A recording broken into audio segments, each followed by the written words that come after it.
கிறிஸ்துவுக்குள் பிரியமானவர்களே, ஆண்டவராகிய இயேசு கிறிஸ்துவின் இனிய நாமத்தினால் இந்த யாத்திராகமத்தின் தொடர்ச்சியை நான் உங்களோடு கூட பகிர்ந்து கொள்வதில் மிகுந்த மகிழ்ச்சி.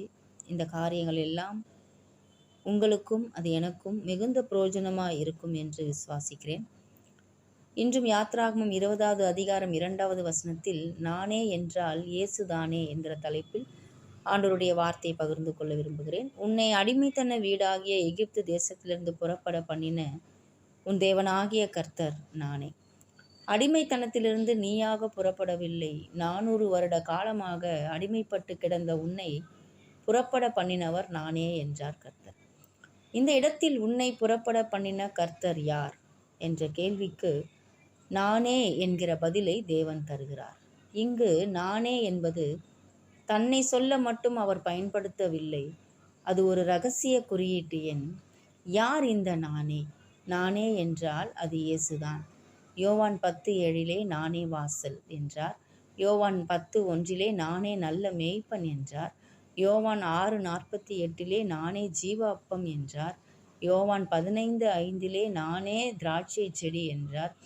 யோவான் 11:25 நானே உயிர்த்தெழுதலும் ஜீவனுமாய் இருக்கிறேன் என்று எத்தனையோ இடத்தில் தன்னை நானே என்று வெளிப்படுத்தியிருக்கிறார்.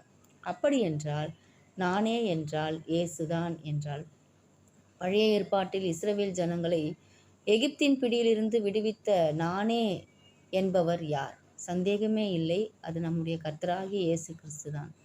ஆகையால் தான் நானே என்று கூறுகிறார்.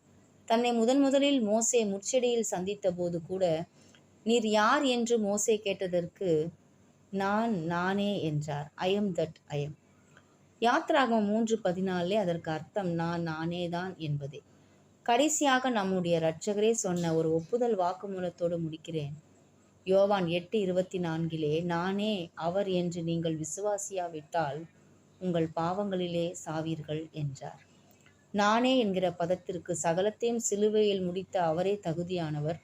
ஆகையால் நான் என்றும் நானே என்று சொல்வதற்கு உலகில் ஒருவனுக்கும் தகுதி இல்லை. சகலமும் அவர் மூலமாய் உண்டாயிருக்கிறது. உண்டானதொன்றும் அவரே அல்லாமல் உண்டாக்கப்படவில்லை. ஆமென். கர்த்தர் தாமே இந்த சத்திய வசனத்தை ஆசீர்வதிப்பாராக. ஆமென்.